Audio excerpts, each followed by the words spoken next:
Kito heeft al 4 reclamespots opgenomen. Hij is ondertussen erg vertrouwd met opnamestudio's en is zich maar al te bewust van zijn sterrenstatus. Hij is wel een beetje de koning van de set in die zin dat op het moment dat hij dan weer aan het werk moet, als ze roepen hond op de set omdat een set is omgebouwd en klaargezet, dan is hij degene die voorop tippelt en niet snel genoeg weet hoe die dan moet komen en alweer aan het werk moet gaan. En tussendoor moet ik hem ook echt eventjes bij me houden om te zorgen dat hij niet alweer zijn oefening voor de zoveelste keer opnieuw gaat doen, omdat hij het zo leuk vindt om te doen. Hoewel Kito in de reclamefilmpjes vaak wordt berispt, wordt hij op de set met veel respect behandeld. Ja, hij heeft zijn eigen campertje mee, ja. Ja, maar die heb ik altijd mee als ik ergens ga trainen.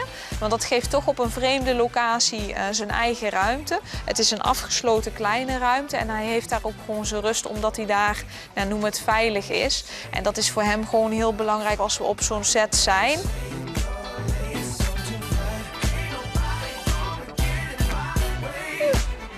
Kito kijkt van zichzelf uit altijd wat droevig. Die heeft altijd een beetje een zielige blik. Tenminste, dat is wat ik van de meeste mensen hoor. Dat is waarschijnlijk ook waarom hij het zo goed doet in de commercial. Want het is de zieligste hond van de buurt.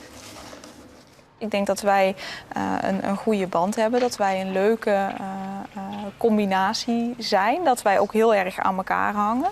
Want het is een hond die zeker niet makkelijk is en ook niet zomaar met iedereen heel makkelijk gaat. En ik denk dat wij elkaar wel aardig vertrouwen.